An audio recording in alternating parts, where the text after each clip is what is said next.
Hi, it's me, and that's him. Yeah. And we're the Sci-Fi Scholars. This week with a special guest. Hey.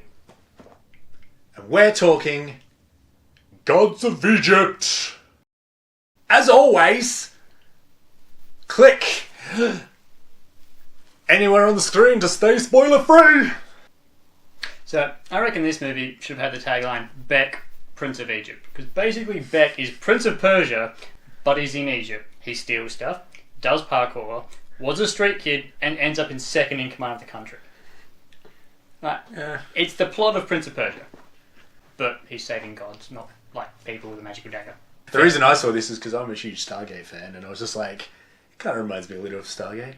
And there was a couple of notes in the music at the very start that made me go, that is so Stargate. That was about it though. The rest of it wasn't even close. But They only showed one scene of him stealing something, and then that explained his amazing stealing ability throughout the whole rest of the film. Yeah. Whereas in Prince of Persia, they show a bit more of his background and how he's actually grown up on the streets, and that explains his skills and stuff. Well, I he guess, might as well be a god. Well, like, that's the whole point. They say that in the thing. Are you sure you're not a god? What would I be the god of? The impossible, because this movie doesn't make sense.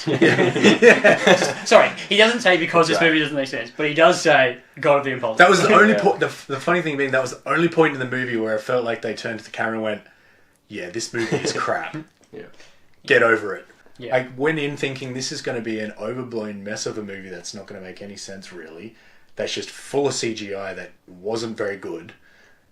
Some of it was cool. Some of it was good, but it was I say cool, not good. Cool. So it's fun and it's enjoyable, but it doesn't to provide the suspense of disbelief. Like you can, that doesn't make sense, but it looks shiny. But yeah, the fact that it's almost the actors didn't seem to realise what movie they were in. Yeah, they didn't have that. Playing it with that air of, we know this is a ridiculous movie. We know this is kind of more of a B grade movie for some weird reason with an A grade freaking budget. It's just crazy how much this movie with such a big budget not only did so little on screen really, but I don't think it's done too well either compared to some other movies that have had a much smaller budget that have done not only better in the box office, but just with what they had, they knew what they worked with it. I'm glad I didn't go into that movie with too high expectations, because I'm a lot more forgiving on films if I don't expect them to be really high quality, and then I can actually appreciate what's in them. And the Sphinx, Mr. Ununderstandable. I'm a giant sand monster, and I'm gonna mumble. What's the answer to my riddle? I couldn't hear the riddle. Wrong! Where the movie's like, we're not taking ourselves seriously. Wait, the rest of the movie is, but the Sphinx, am not taking this seriously. Yeah. Set was like, I spared you, grant me mercy. And he was like, I'm not going to make the same mistake. Yeah. And then kills him. I was like, they actually acknowledged that a bad guy made the mistake of keeping the good guy alive. The director apologising for whitewashing it? It's like 2 weeks before the movie. I think it was a month or two before the movie came out. Yeah. So... And then he went for a rant on Facebook. I read the other day, because critics were bashing his movie. I felt like the plot, for the first half of the movie, I was waiting for things to happen. I wasn't sure who was actually the important characters, who I was going to care about. And then in the second half of the movie, there was so much action going on, and I didn't really care about anyone. So it was like there was too little in the first half, and then too much in the second half. So overall, the movie is bad, but if you expect it to be bad, it's enjoyable. Yeah. It's stupid but fun.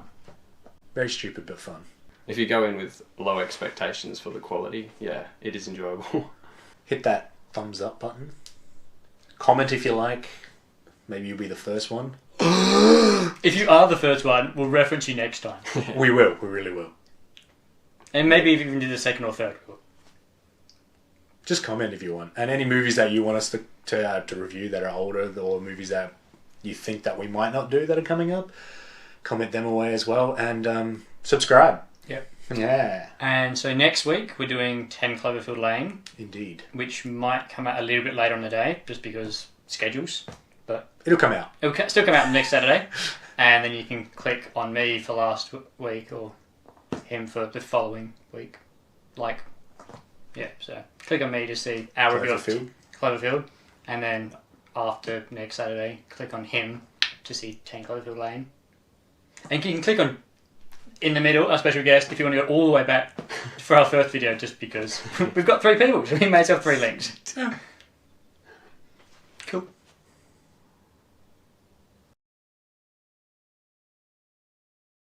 I'm a giant sand monster, and I'm gonna mumble.